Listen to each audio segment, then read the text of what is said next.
Bismillahirrahmanirrahim. My name is Muhammad Aslam and we will explain the physics MCQs from today's test. Question number 8. Which of the following is not an example of uniformly accelerated motion? Option में है uniform circular motion, simple harmonic motion, motion under gravity, and D both A and B. So the correct option is both A and B. Uniform circular motion में चूंकि centripetal acceleration होता है और centripetal acceleration का direction point two point change होता है, so that is not an example of uniformly accelerated motion. Similarly simple harmonic motion में भी एक्सेलरेशन में चेंज आता है with respect to magnitude as well as direction. So that is also not an example of uniformly accelerated motion. So the correct option is D. Question number 9. A particle executes simple harmonic motion with the frequency f. The frequency with which its kinetic energy oscillates is, so the correct option is 2f. अगर हम देखें simple harmonic motion के graph को,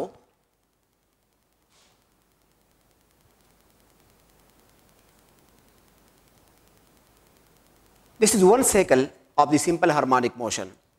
लेकिन हमारे पास जो kinetic energy होती है उसका ग्राफ कुछ इस तरह होता है.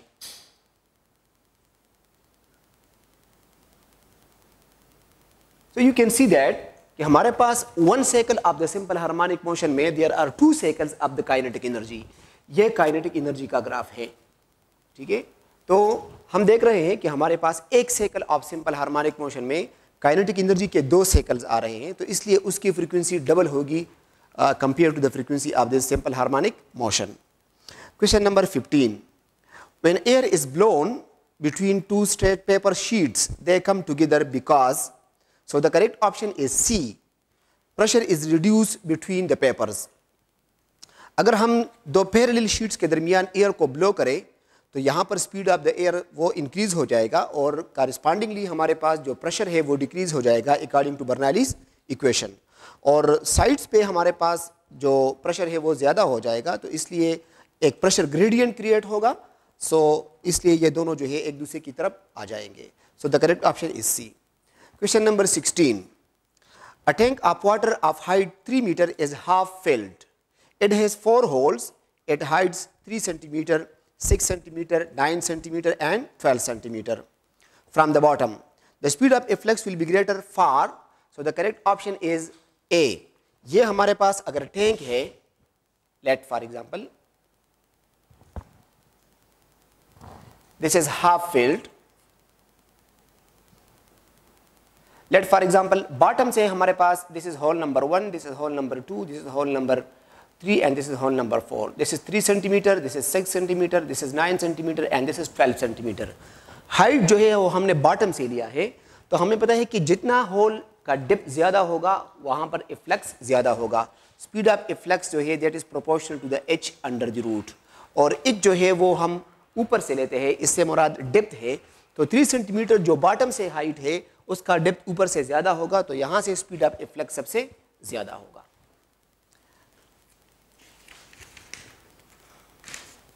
Question number 22.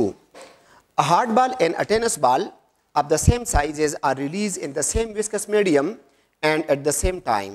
Which one will gain terminal velocity first? So the correct option is tennis ball.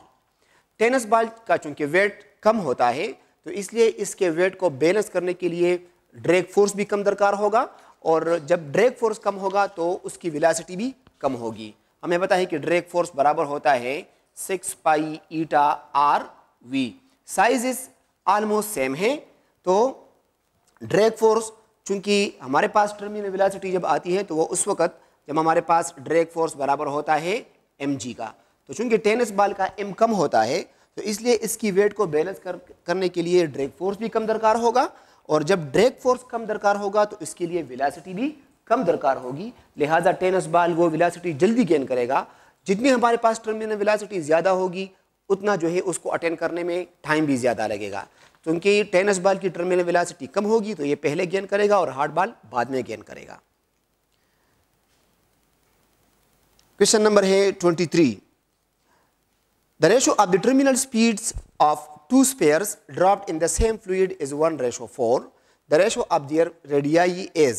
So the correct option is D 1:2। हमारे पास एक इक्वेशन है V1 by V2 is equal to R1 square by R2 square. तो अगर हम square root ले लें दोनों साइड्स पे तो हमारे पास बन जाएगा R1 by R2 is equal to V1 by V2 under the root. तो रेशो हमें दिया हुआ है, this ratio is equal to 1 divided by 4 under the root. So R1 by R2 will be equal to 1 divided by 2 यानी 1:2। Question number 32. The laminar and turbulent nature of the fluid flow is determined by, so the correct option is C, rate of flow of the fluid. जितना हमारे पास rate of flow of fluid ज़्यादा होगा उतना जो है वो turbulent की तरफ जाएगा, और जितना rate of flow of the fluid कम होगा उतनी हमारे पास laminar की तरफ flow जाएगा। Question number 33. A fluid flows through a non-uniform pipe. The pressure in the pipe will be, so the correct option is B, lower where the cross section is smaller. तो जहां पर ये फर्ज करें हमारे पास पाइप है, late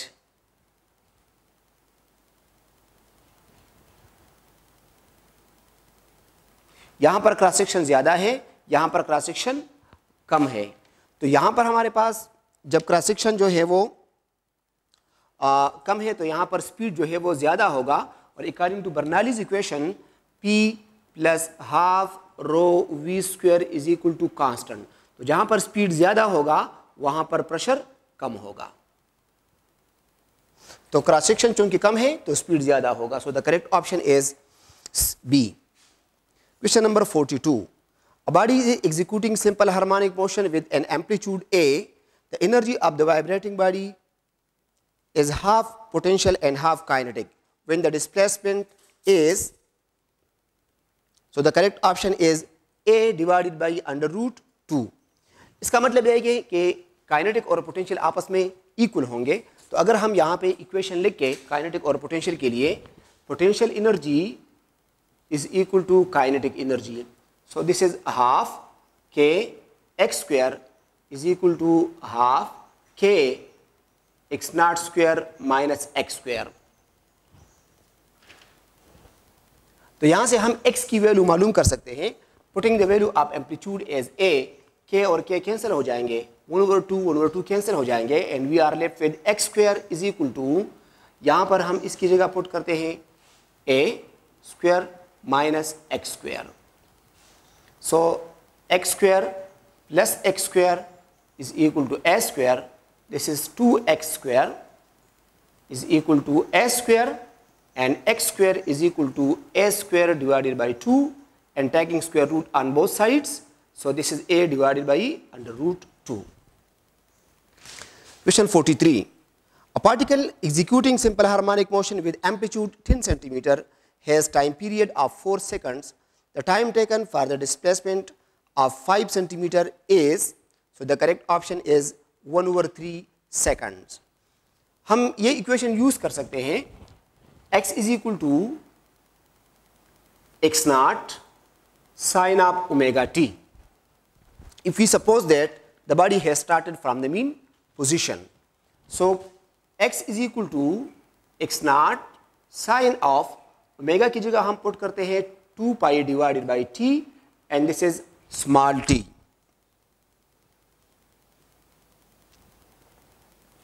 centimetre उसका amplitude है और 5 सेंटीमीटर के ऊपर हमसे टाइम मांग रहा है, तो 5 centimetre is half of the 10 centimetre. तो इसका मतलब ये है कि x हमारे पास बराबर है x नॉट डिवाइडेड बाई 2 का, this is x not and this is sine of 2 pi divided by t into small t। x not के साथ कैंसिल हो जाएगा, we are left with 1/2 is equal to sine of 2 pi divided by t into small t। Sine को हम इस side पे ले आएंगे, so this is sin inverse 1/2 is equal to 2 pi divided by t into small t। sin inverse 1/2 बराबर होता है 30 degree का, और 30 डिग्री रेडियंस में बराबर होता है 5/6, and this is 2 pi divided by t into small t, pi cancel. Time period हमें गिवन है कि वो 4 सेकंड है, तो 2 ओवर टाइम पीरियड को हम इस साइड पे लाएंगे. So this is 2 multiplied by 6 is equal to small t, 4 divided by 12 is equal to t, and small t is equal to 1 over 3 seconds.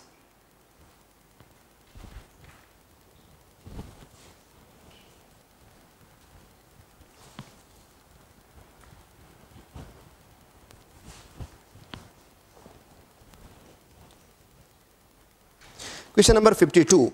For two simple harmonic oscillators to remain in phase, they must have, so option number B is the correct one, same periods. Same period की जगह same frequency भी आ सकता है. तो जब time period same होंगे तो frequencies automatically same होंगे. Question number 53. If T denotes the time period, then which of the following pairs represent same phase? अगर हम सिंपल हार्मोनिक मोशन का ग्राफ ड्रा करें तो वो इस तरह होता है.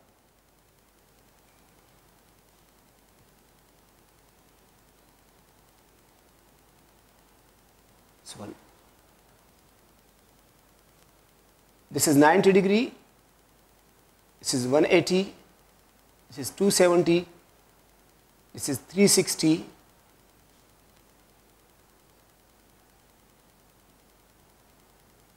this is 450 and so on. अगर टाइम पीरियड के लिहाज से हम देखें, so this is equal to t divided by 4, this is t divided by 2, this is 3t divided by 4, this is complete t, and this is 5t divided by 4. So question number, अगर आप option को देखें, option number सी को 90 degree and 5t by 4. So 90 degree अगर हम देखें तो वो ये पॉइंट हमें मिल रहा है, और 5t by 4 अगर हम देखें तो वो ये पॉइंट हमें मिल रहा है. तो ये दोनों पॉइंट्स चूँकि सेम फेज में हैं, फेज से मुराद है कि जो सिंपल हार्मोनिक ऑसिलेटर है उसका अपने मीन पोजीशन से डिस्प्लेसमेंट कितना है और किस डायरेक्शन में मूव कर रहा है. So if you look at these 2 points, तो यहाँ पर हमें मैक्सिमम पॉजिटिव पोजीशन मिल रहा है दोनों पॉइंट्स पर. लिहाजा 90 डिग्री एंड 5t by 4 एक एंगल में दिया हुआ है, दूसरा टाइम पीरियड में दिया हुआ है. तो जिस तरह आपको पता है कि फेज को हम 2 तरीकों से रिप्रेजेंट कर सकते हैं, in terms of the angle as well as in terms of the time period. So the option number C is the correct one. 65. When a body is moving towards mean position, then the angle between velocity and acceleration is, so option number A is the correct one, 0 degree. Because जब body move कर रही है towards the mean position तो इसकी velocity में increase आ रहा है, तो पॉजिटिव एक्सेलरेशन होगा, और पॉजिटिव एक्सेलरेशन और वेलोसिटी के डायरेक्शन सेम होते हैं, so the angle will be 0. 66. Damping causes decrease in, so the correct option all of these. Damping की वजह से एम्पलीट्यूड में डिक्रीज आता है, और जब एम्पलीट्यूड में डिक्रीज आएगा तो टोटल एनर्जी भी डिक्रीज होगी, और जब टोटल एनर्जी डिक्रीज होगी तो मैक्सिमम काइनेटिक एनर्जी और मैक्सिमम पोटेंशियल एनर्जी वो भी टोटल एनर्जी के बराबर होते हैं. लिहाजा correct option is all of these. Question number 72. At the centre of earth the time period of the simple pendulum is, so the correct option is B, infinity. Time period of the simple pendulum, उसका formula है 2 pi L divided by G under the root. तो चूंकि eight the centre of earth the value of G is equal to 0, अगर हम यहाँ पे 0 put करें, G denominator में है, so T tends to infinity. 73. If the maximum potential energy of a body executing simple harmonic motion is 10 joule, what will be its potential energy at a point midway between mean and extreme position? Potential energy का हमारे पास जो equation है, instantaneous potential energy of the simple harmonic oscillator, वो है kx². तो अगर हम mid point ले लें between the extreme and the mean position, तो मिड पॉइंट पर हमारे पास x की वैल्यू जो है वो x0/2 हो जाएगा. So this is potential energy is equal to half k x0/2 and this is square. So potential energy is equal to half k x0² अगर हम ले लें, और 2 का स्क्वायर हमारे पास हो जाएगा 4. So potential energy is equal to, अब हाफ के x0² क्या है, this is the total energy, and divided by 4. So potential energy will be equal to 10 joule divided by 4 is equal to 2.5 joule. Question number है 88. Closed and open organ pipes have equal fundamental frequencies. The ratio of their length is, so the correct option is B, 1:2. Given हमें यह है कि FC is equal to F0, यानी the fundamental frequency of the closed organ pipe is equal to the fundamental frequency of the open organ pipe. अगर हम इसके फार्मूले यहाँ पे पुट करें, so this is V divided by 4LC, और इसका जो फंडामेंटल फ्रीक्वेंसी है वो है V डिवाइडेड बाई 2L0. अगर हम इसका रिसिप्रोकल ले लें, ये कैंसिल हो जाएंगे, तो हमारे पास हो जाएगा 4LC is equal to 2L0. ठीक है, तो हम दोनों साइड्स को अगर L0 से डिवाइड करें और 4 को उस साइड पे ले जाएं, so this is LC divided by L0 is equal to 2 divided by 4 is equal to 1 divided by 2. So this is 1:2.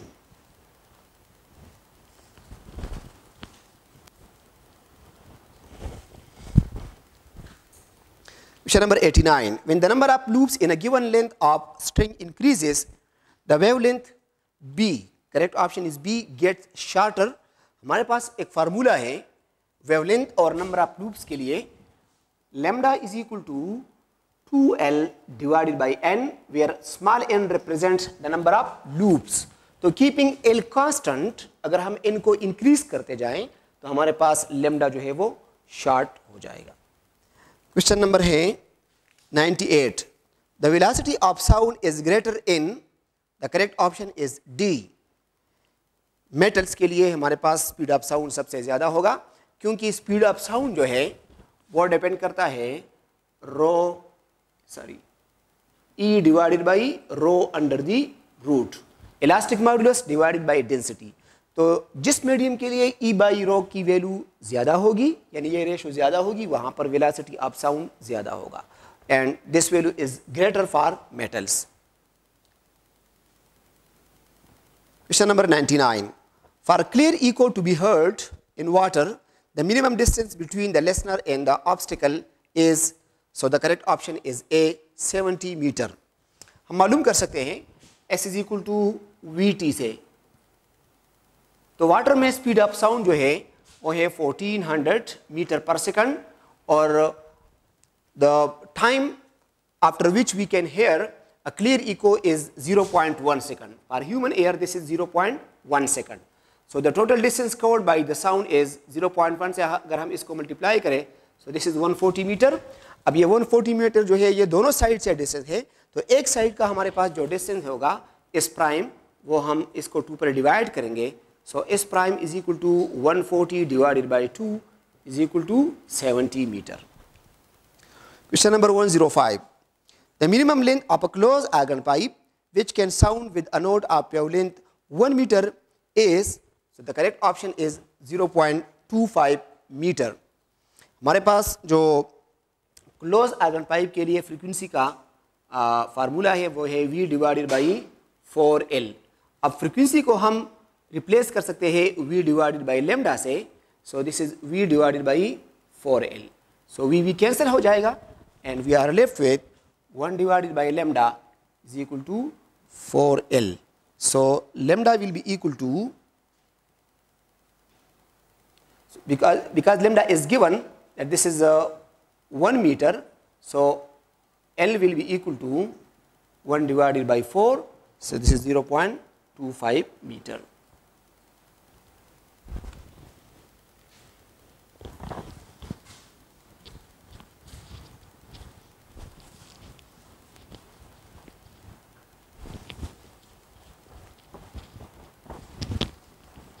Question number 106. Which of the following remains same for an electromagnetic wave in a given medium? So the correct option is D, all of these. जब तक electromagnetic wave किसी एक medium में रहेगा तो ना तो उसका स्पीड चेंज होगा, ना फ्रीक्वेंसी चेंज होगी, और नहीं वेवलेंथ चेंज होगा. So all of these. Question number 112. In sound waves during compression, so the correct option is D, both A and C. Density increases as well as pressure increases. Question number 113. If 60 waves pass through a point in 3 seconds with a speed of 60 meter per second, the wavelength of these waves is, so the correct option is C. सबसे पहले हम frequency मालूम करेंगे, तो frequency हम मालूम कर सकते हैं 60 वेव्स पास होते हैं इन टाइम 3 सेकंड्स। सो हमारे पास 20 वेव्स पर सेकंड पास होंगे, यानी इसकी फ्रीक्वेंसी हमारे पास 20 हर्ट्ज हो जाएगी। फिर हम यहाँ से मालूम करते हैं वेवलेंथ। तो वेवलेंथ हमारे पास फार्मूला है v is equal to f lambda.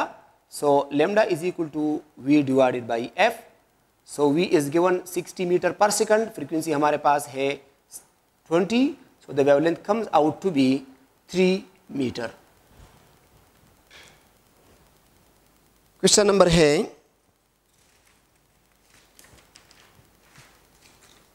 122. The velocity applied in vacuum can be changed by changing. So the correct option is D, none of these. Vacuum में चूंकि स्पीड अप्लाइड कांस्टेंट रहता है तो इसको हम किसी भी तरीके से चेंज नहीं कर सकते। 123. If lambda is equal to 400 nanometer, its value in the angstrom unit is, so the correct option is B, 4 into 10 power 3 angstrom. इसको हम यू कर सकते हैं, lambda is equal to 400 nanometre.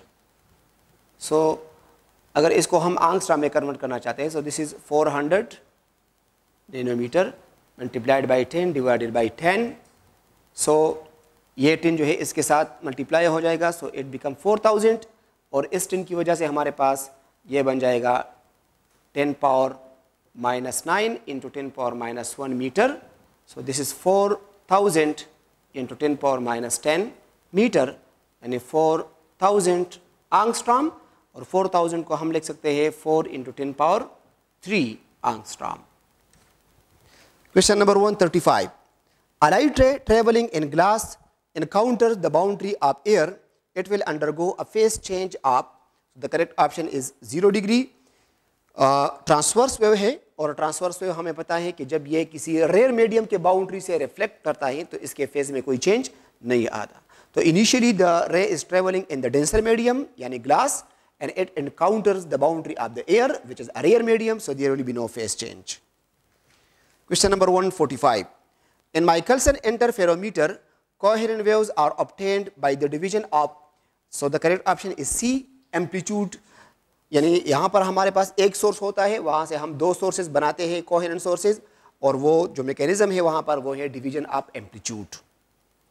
146. When the number of lines in a given length of diffraction grating increases, the grating element, so the correct option is B, decreases. क्योंकि grating element और number of lines का हमारे पास inverse relation है, तो number of lines को अगर हम increase करेंगे तो ग्रेटिंग एलिमेंट डिक्रीज होगा। Question number 155. If the temperature of the heat sink increases, the efficiency of Carnot engine, so the correct option is B, decreases. efficiency हमारे पास बराबर होती है 1 minus T2 divided by T1। तो अगर हम T को T2 यानी हीट सिंक जो है उसके टेम्परेचर को हम इंक्रीज करेंगे तो ये वैल्यू हमारे पास जो है वो डिक्रीज हो जाएगी, इंक्रीज हो जाएगी, और जब ये इंक्रीज हो जाएगी तो हमारे पास इफिशिएंसी जो है, यानी हमने इस वैल्यू को 1 से सब्ट्रैक्ट करना है, तो जब ये वैल्यू हमारे पास इंक्रीज होगी तो ओवरऑल ये वैल्यू हमारे पास डिक्रीज हो जाएगी, so the efficiency will decrease. Question number 156. Huygens principle provides a mechanism for, so the correct option is D, both A and B, यानी प्रोपेगेशन ऑफ लाइट को भी वो एक्सप्लेन करता है कि किस तरह हमारे पास लाइट प्रोपेगेट करता है in the form of wave fronts, और दूसरी जो बात है वो हमें कोहेरेंट सोर्सेज का मैकेनिज्म बताता है। जिस तरह के यंग एक्सपेरिमेंट में फिर हम दोनों स्लिट्स को एक ही वेव फ्रंट से स्ट्राइक करते हैं तो हमारे पास दो कोहेरेंट सोर्सेज आ जाते हैं। 165. Light waves and radio waves in water differ in speed, frequency, wavelength. So all of these. The correct option is all of these. 166. The dimensions of the mechanical equivalent of heat are, so the correct option is A, m power 0, l power 0, t power 0. क्योंकि mechanical equivalent of heat जो है J, वो हमारे पास एक Q divided by, this is W divided by Q. So चूंकि work और heat दोनों जो है एनर्जीज हैं, so they will cancel, the units will be cancel and the mechanical equivalent of heat has no units and no dimensions.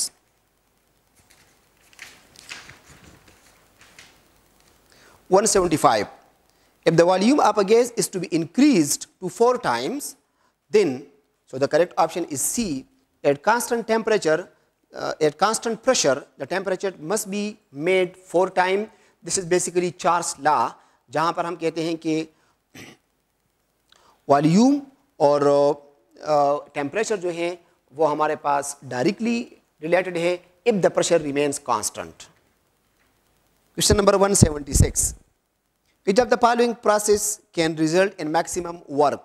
So the correct option is isothermal process. Isothermal process में चूंकि temperature increase नहीं होता, internal energy increase नहीं होती, तो हमारे पास जो first law of thermodynamics है कि delta Q is equal to delta U plus delta W. तो आइसोथर्मल प्रोसेस में डेल्टा यू जीरो है, लिहाजा delta Q is equal to delta W, यानी जो हीट हम सिस्टम को दे रहे हैं वो टोटली कन्वर्ट होता है वर्क में, तो maximum work will be obtained. Question number 182. If the temperature of 100 gram of water changes from 25 degree C to 5 degree centigrade, then the heat absorbed is, specific heat of the water given है वो 4.2 joule पर ग्राम पर kelvin है. So the correct option is A minus 8400 joule. हमारे पास ये formula use होता है, delta Q is equal to M C and delta T. So delta Q is equal to M हमें पता है कि that is 100 ग्राम, यानी इसको अगर हम किलोग्राम में कन्वर्ट कर ले, so this is 0.1 kg, और स्पेसिफिक हीट हमें गिवन है कि that is 4.2 जूल पर ग्राम. तो 4.2 इसको अगर हम किलोग्राम में कन्वर्ट कर ले, सो दिस इज 4200 जूल पर केजी पर केल्विन, और डेल्टा टी हमारे पास है 5-25. इनिशियल टेम्परेचर हमारे पास 25 है और फाइनल टेम्परेचर 5 है, सो 5-25 से -20 आएगा. इन सारी वैल्यूज को अगर हम मल्टीप्लाई करें, so this comes out to be -8400 joule. Question number 183. Which of the following is not a state variable? So the correct option is B. Heat, also work. These two are not the state variables, are state functions. Question number 195. When heat is transferred to an object, it is converted into the, so the correct option is B, internal energy of the object. जब heat transfer हो जाता है किसी system के अंदर, तो फिर वो वहाँ पर जो है इंटरनल एनर्जी में कन्वर्ट हो जाता है. And 196. For diatomic gas specific heat at constant volume CV given है 5/2R. The constant gamma for the gas is, so the correct option is C. हमारे पास फार्मूला है CP - CV is equal to R. तो सबसे पहले आप CP मालूम करें, R plus CV, and CP is equal to R, and CV की वैल्यू हमें गिवन है that is 5 divided by 2 into R. So CP हमारे पास इक्वल हो जाएगा 2R plus 5R divided by 2. So CP is equal to 7R divided by 2. अभी हम गेमा की वैल्यू मालूम करेंगे, तो गेमा बराबर है CP by CV. So this is 7R by 2, और CV हमें ऑलरेडी गिवन है that is 5 divided by 2R. 2 और 2 कैंसिल, R और R cancel, so gamma is equal to 7 divided by 5. Okay, thank you.